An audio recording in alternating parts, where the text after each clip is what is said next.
This video is sponsored by Hattons of London, specialists in rare and exclusive coins. Celebrate 100 years since the naming of Flying Scotsman with the release of this world-first range of 22-carat gold sovereign coins.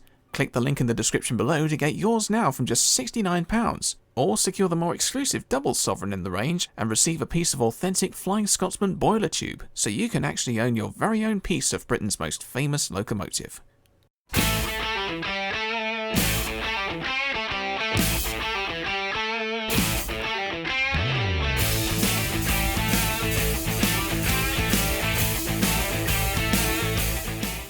I usually try to take a neutral approach to the topics I cover on this show.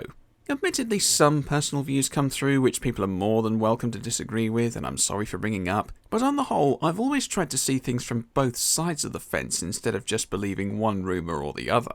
Take a critical view, find out about it, don't just believe because somebody tells you to. But when it comes to AI-generated art, I don't like it. It's bad, it's wrong, it's awful, it has no place in railway circles.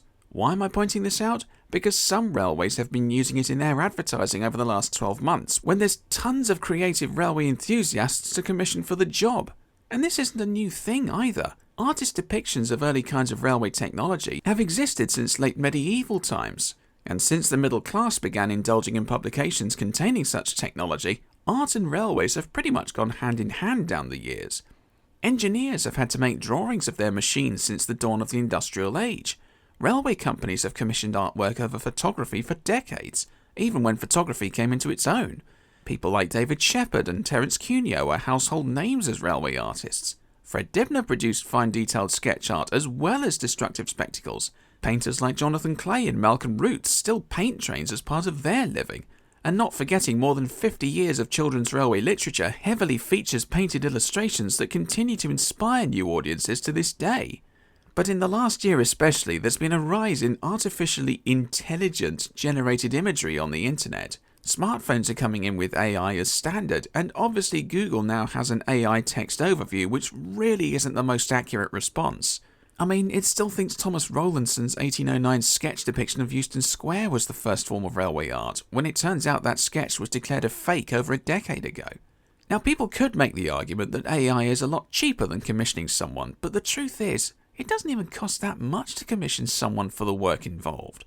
Let's say an image takes about 20 hours to produce, so that's 2.5 working days. At the UK's minimum wage, that works out at just under £229. But here's the thing, most artists don't even charge a quarter of that because they barely charge for the work and the tools involved. A digital artist would still have to cover the cost of their computer and the software over time, not to mention the electricity they'd need to power their equipment. Most people barely charge £30 to £50 per commission. And what's that to a heritage railway these days? That can be made back in a handful of tickets. Of course it's not free, but it shouldn't be free either. Now, I'm aware that there have been some cases where AI has been used for therapeutic purposes for people suffering from long-term illnesses. So to any of those people who might have stumbled upon this, I'm not going to dispute that. But the main reason it looks so easy on the eye is because it's mashing styles and elements from existing artwork made and uploaded by talented human beings. And going by a worrying number of Facebook pages popping up and promoting this stuff, using an AI generator without consideration of the consequences could lead to things getting out of hand.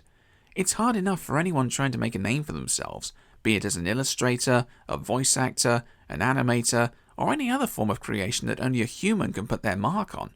But when whole short films are being made with AI-generated imagery and elements, it takes away whole careers. It can spread to misinformation and things getting out of context. And before anyone says that CGI came here before AI, CGI still needs a bunch of human visual effects artists to build it up from scratch. Here though, a generator just scans other people's existing elements, mashes them together, and boom, you get some cursed, horrible mess. Now, believe it or not, I'm not actually against all forms of AI tech. Predictive text when messaging someone? Not a bad idea. Radar-guided cruise control on a car that can also park itself? Also a good idea.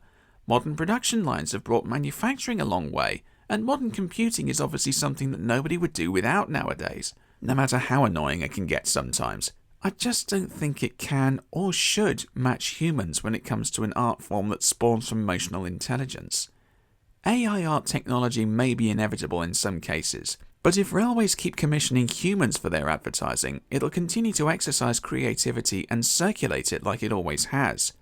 So if you see a railway advertising a gala event using someone's video or photograph with permission, or a specially commissioned poster, give it a like, give it a share, follow that human to see more of their work, and if that someone is trying to make a living from their craft, why not try to support them monetarily too? Even a few pennies is a few pennies more from keeping them from relying on food banks. As for me, so I'm not raking it in, but one of the main reasons for taking up this job full-time was to try and provide more paid work for other freelancers trying to make a name for themselves too. I would rather go and live in a pacer than use an AI generator for any illustration I need. And you know my views on pacers by now. Okay, joking and hyperbole aside, please don't enable this, just don't. I'm Chris and I'm here to gauge the issue. I lost my mind in lockdown, time and time again. I lost my mind in lockdown.